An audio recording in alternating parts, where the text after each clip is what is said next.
first thing is if you're looking at the problem of gun violence, you're really looking at two separate kinds of things. One is gun crime, and the other is the sort of mass shootings that took place at Newtown. They are committed by very different people. Gun crime is the result of criminal activity and can be punished in that way. In 90 jurisdictions around the country, number 89 is Chicago, where they just don't prosecute gun crime under the federal statutes. What we've done since the 50s and the early 60s in this country is totally dismantle our mental health care system, and the result is that people who have either been adjudicated as mentally dangerous are not in the background system, or those who have fallen through the cracks are wandering around the streets incapable of doing anything. Do you know that in every single state in this country, not in some states, not in most states, but in every single state, there are more people in our prisons who've been diagnosed as severely mentally ill than there are in all the private and public mental health care facilities in that state.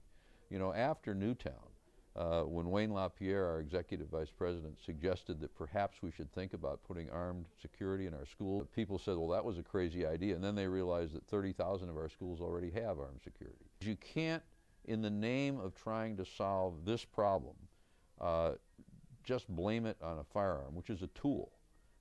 And particularly since the firearms are protected by the Second Amendment of the Constitution. You don't want, either as a constitutional legal matter or as a policy matter, to be going after millions of legitimate firearms owners who have their firearms, own them honestly, use them for legitimate purposes, and harass them in order to get some people who aren't going to comply with your laws anyway. Well, calling them assault weapons is a mistake. These are semi-automatic firearms. Semi-automatic firearms have been in legitimate use in this country and widely sold for over 100 years. The assault weapon ban is essentially a ban on firearms that the authors feel are ugly. And they literally go through books and say, we like this one, we don't like that one, we think this one should be banned, that one shouldn't. Our question is, now how does that create safety for anyone? Because you can get it either way. The Supreme Court has said that while you can restrict Second Amendment rights for reasonable purposes, you can't ban a gun that is widely owned and commonly used for lawful purposes.